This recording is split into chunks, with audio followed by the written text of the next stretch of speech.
if you misstep, if you're, caught out by for any reason, if Croco goes for an earlier gank and Bull starts to get ahead, it gets really tough to play out. I do think they have the correct matchup here. They had a good read putting the Nico in. Times feel forced into team fighting, and it comes back to bite them. So I am curious to see how Morgan does on it. Yeah, we'll have to check in on that later. Sponge is looking for a steal, and he's just going to get it. Yeah, I mean, there was a control ward that spotted him, but still, just a straight up flip for the smite fight as Sponge will go down. That's first blood given over to Bull, but I still feel like getting that dragon is worth it this early. Oh, 100% agree with you, especially when you consider, it shouldn't be possible to get that dragon with the bottom side prio they had. Even the Azir can get some side lane pressure, depending. And as we can see, Croco's just not here. He's just going into the enemy jungle, and they know this is going on.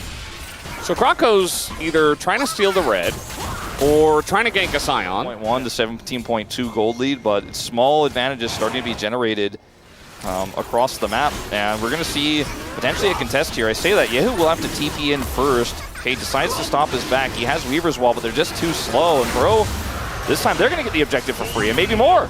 Yeah, I mean, they're going to look for Sponge here, who does have flash and ult, but the flash on him from Croco catches him off guard, and Sponge, he just dies. It just felt like there were so many ways for him to get out of that, and he just elected not to. Pressure angles in this one, despite not having grubs. I mean, Sponge and Yehu, they've probably played together in the past, but definitely not as much as Closer and Croco have played together. So LazyField taking a million sticks into him as the Ren should come through, but the Renata ult is totally going to miss as we do have LazyField to just get popped as Bull waits for it, knows how to play with the Renata, still has the bell, but he does go down after the fact. The Sponge just barely going to clean that one up. Still a winning trade here for Bro. Actually an angle here to contest from the left side of the top lane, but I just don't see it.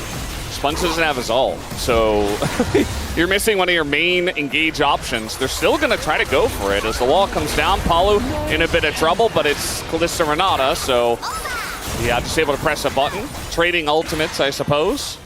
Yeah, this is going to be a big fight here. Both teams not really fully set up, but Yehu having full health here is actually just going to go to the top lane, and I think that might be the contest, or the give, rather. I mean, Sponge is here. He has his ult. He's about to get his flash, actually. The timing was uncanny that he was about to be ready for it.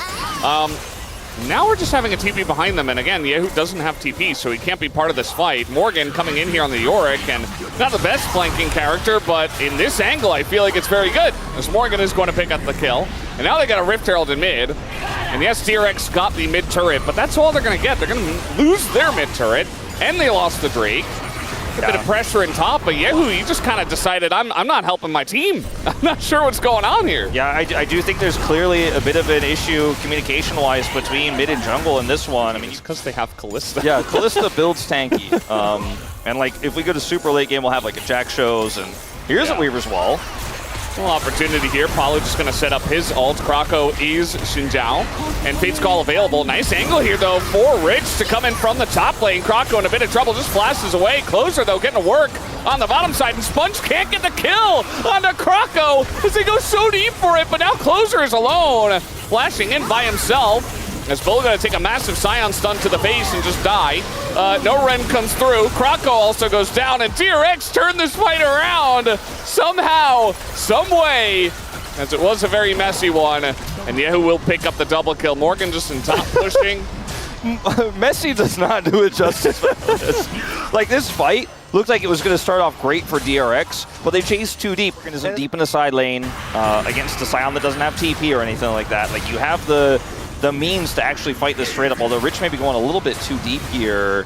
We do have the bottom lane coming on up, so Morgan in a bit of trouble, but Croco is Xinjiao, and they just turn on the LazyField. That is going to be the kill. No knock up here for Andil, and LazyField gets one, Rich gets the other. The rotation quicker by DRX. Because of that pick there topside, Yehu can just zone with his wall. I think this one's just gone. Yep. It's crazy to see, a couple kills in top lane manage to make its way all the way down to the Otacon, but okay, not even going to smite because you don't have to. Can save it for the Drake. They're going to try to extend to the Drake. This is on vision, though. Can be a bit risky. And now that they started immediately, Bro does come on over. But now Bro's going to start in. Now DRX have the onus on them to kind of stick around. Yeah, remember that Weaver's Wall still up here for Yehu. Clears that wave. Closer trying to deny his flank, though. Really nice positioning here on the Azir. Here he comes and says no. I mean... Okay, 2 walls. Which one is better? Big knockups, though, from the Nico and the Scion. Just insane stuff as in his pull underneath the Dragon, but that's not where he wanted to be. Both AD carries are down, but his 4v5 here. Yehu a bit out of mana, though. They're trying to take down Closer, and one knockup will get it done. Very close, actually. If he lives there, maybe he has enough. As Yehu flashes away, but he will go down, and no bailout comes through here. I think we're going to coin a new phrase here, Valdez, as Palu goes down. That's Rise Group, baby! Oh, God. Oh, backing down. He's like, yeah, nice side laning Yorick. Side lane Scion is here with 3 grubs. And he's ulting in. Yeah, he's ganking. And they're up against a wall and a Scion. And the wall's not going to do too much. They're trying to engage here onto Rich, who I don't think that's the target you want, guys. Croco in a lot of trouble is going to get bailed out and just die. Morgan is also here. I didn't even notice. He's already dead.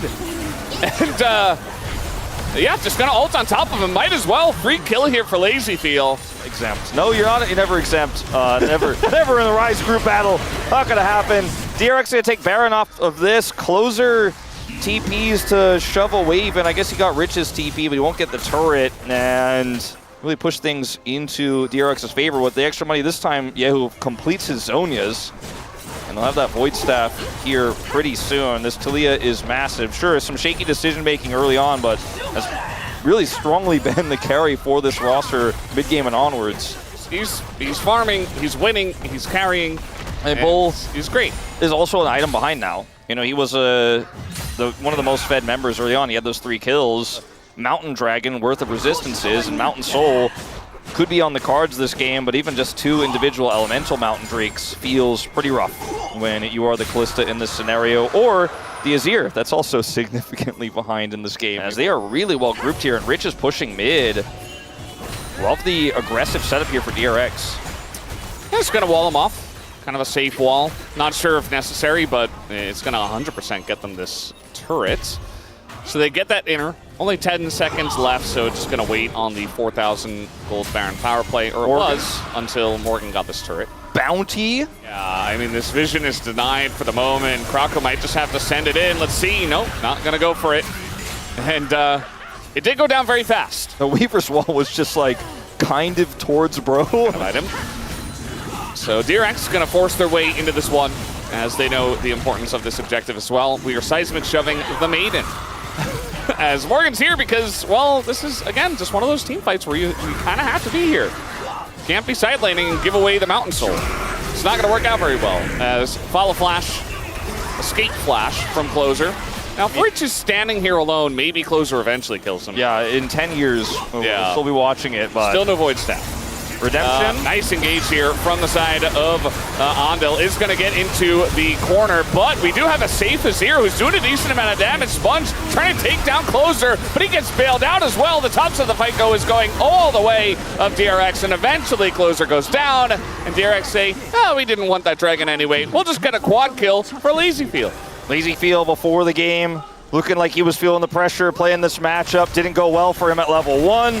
But he gets the last laugh in the end, assassinates Bull in the final team fight, and DRX will walk down mid to end the game. Big comeback in this one after what was a rocky mid-game here for Bro. Bro had, I feel like, all the cards in this one, but they certainly did not utilize them to their full potential. And Rich is just going to tank turrets as the Nexus explodes, and DRX take game 1 here. Yehu feeling himself. You know, not the greatest Weaver Walls we've ever seen, you know. These were some of the best highlights from today's matchup. Which moment was your favorite? Let me know in the comment section below. This is OP, and I'll see you tomorrow. Take care.